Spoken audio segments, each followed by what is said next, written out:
Welcome back to So You Really Want to Learn Latin, and today we are going to be looking at pronouns, personal pronouns.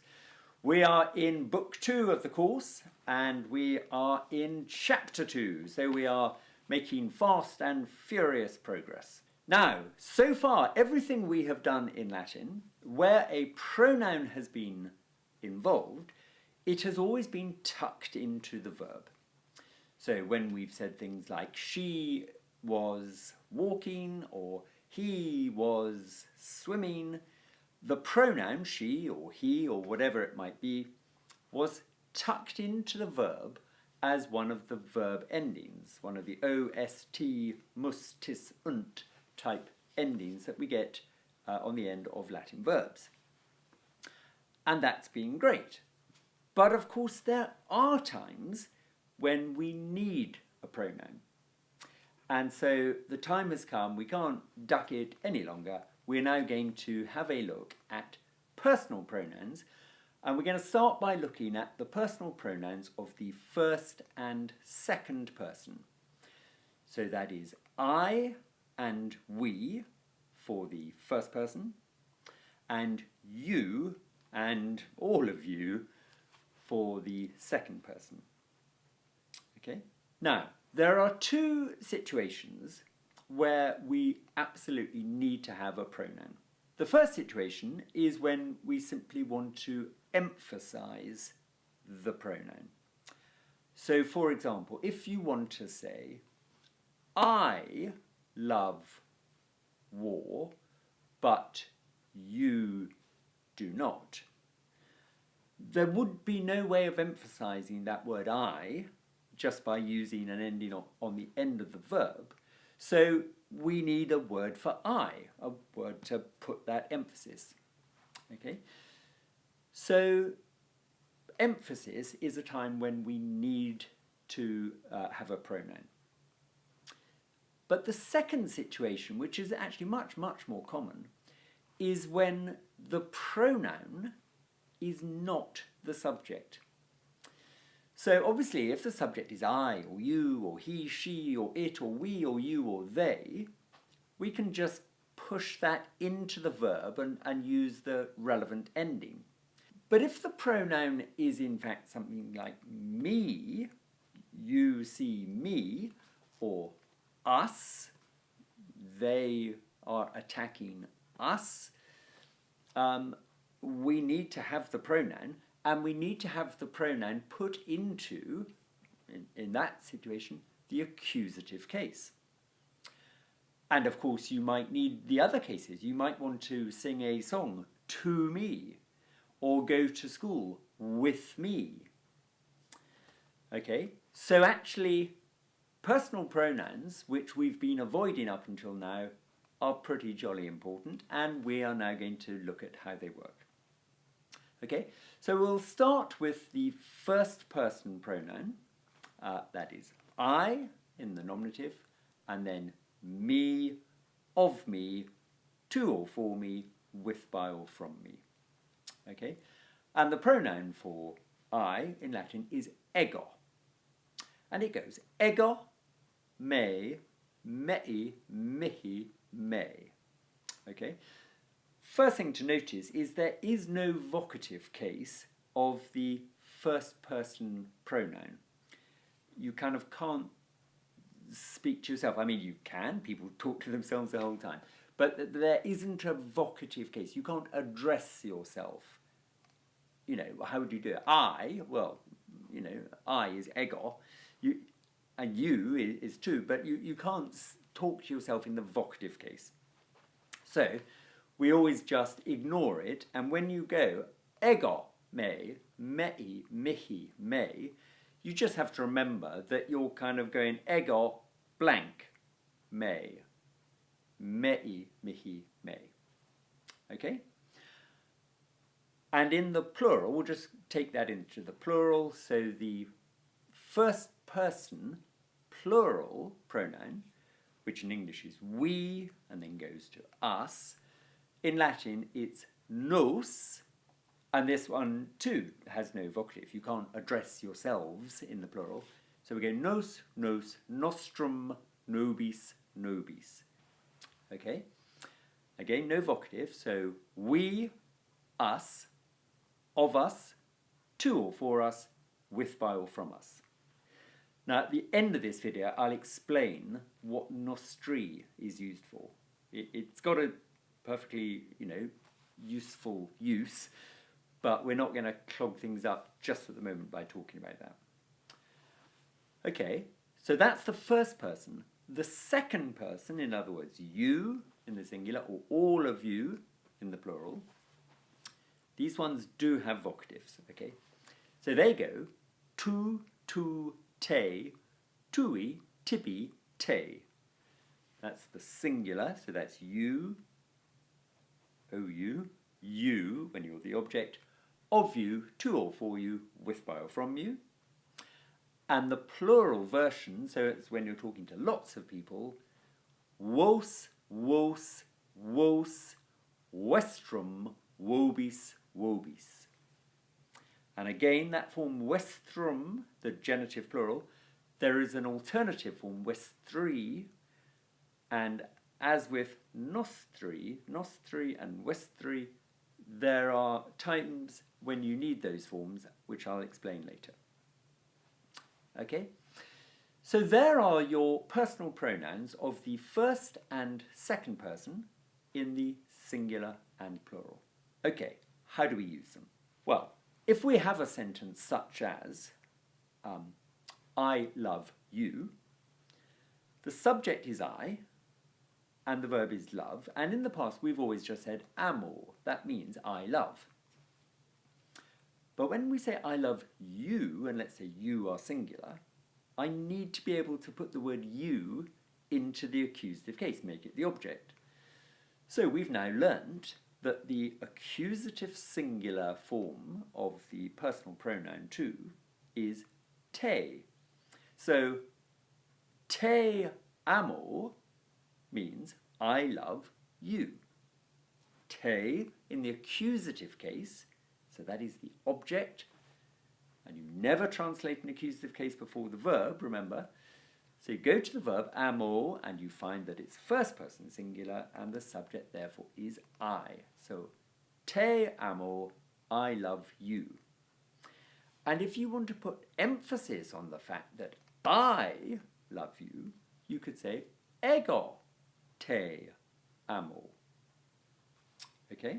Now you can see how important it is, as always, to follow your golden rules, because te amo, a lot of kind of slightly lazy people would say, oh, it means you love, because they see te and they think, well, that means you, and amo, well, that means love. Yeah, but that's not the way we do things. So, amo, I love, te, you. Okay? Now, if you love me, we might have me amas. So again, we've got the same idea going on. The word me is the accusative singular of the word meaning me, and amas means, as it has always done, we're not having too much trouble with that sort of thing, amas means you love. So me amas means you love me. And again, we could emphasize the fact that you love me by going tu me amas. Okay? Now, in the plural, it's a little bit harder because, as you can see, the nominative and the accusative forms of the personal pronouns are identical. So nos could be nominative, but it could also be accusative. Vos could be nominative, but it could also be accusative. Okay? Well, it won't surprise you to hear me say that if you follow your golden rules, you will never muddle those up. Because by looking at the verb and looking at the ending on the verb, you can see whether the subject is is you or we or I or whatever. So if you have something like vos amat, You go to your verb first, you see amat, and the verb is third person singular. So the subject is he, she, or it, or a noun in the nominative singular. Right? So wos amat must mean he, she, or it loves. And then you've got wos, which now must be an accusative case. So he, she, or it loves you, all of you. Okay? So although, as with all things, you've got to be a little bit careful, there actually isn't any reason to get it wrong if you follow your golden rules and really look at the endings of these Latin words. Now, you know, using them in sentences like the Queen is singing to me, so nice simple sentence, we've got the Queen, Regina, is singing, it'll come at the end, but it'll be cantat, and then we want the Latin for to me. Well, we need the dative singular of the personal pronoun for I, and we'd go ego, me, mei, mihi, to me. So, Regina, mihi, cantat. Okay, so jolly useful little things, pronouns. Now, one little thing I'm just going to tell you about using them with prepositions. So, as you know, prepositions are followed either by the accusative or by the ablative. Well, if you are using, and this is very common, if you're using the preposition cum, which means with, in the sense of together with, and you want to say something like, she is walking with me. So she is walking would be ambulat, but then you want to say with me. Now you need the preposition cum, which means together with, followed by the ablative. So you'd be expecting it to be cum, and then the ablative case of the personal pronoun for I. And you would expect cum me.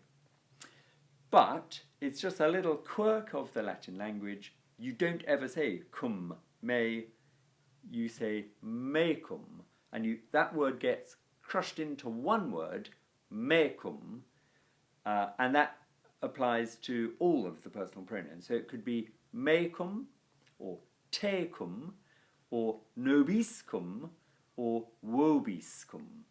Okay? Always written as one word, but the word cum is put onto the end of the ablative of the personal pronoun. Okay? Mecum, with me, tecum, with you, nobiscum, with us, vobiscum, with you. Okay? So that's just a little trick to watch out for.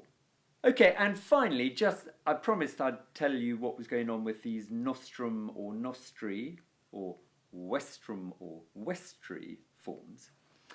Well, the main ones you learn, the nostrum and the westrum, are said to be partitive genitives. Okay? That is, a genitive that refers to where something is part of something.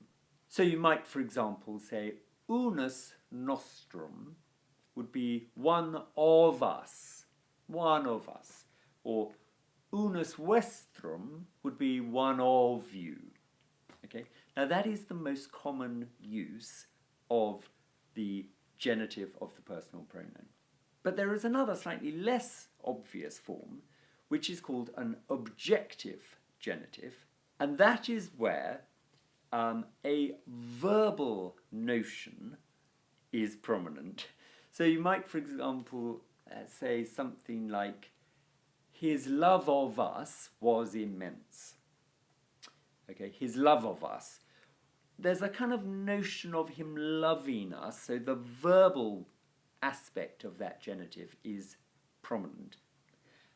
And where you say something like love of us, you would use the nostri, or love of you, westri form, the objective genitive form. Okay?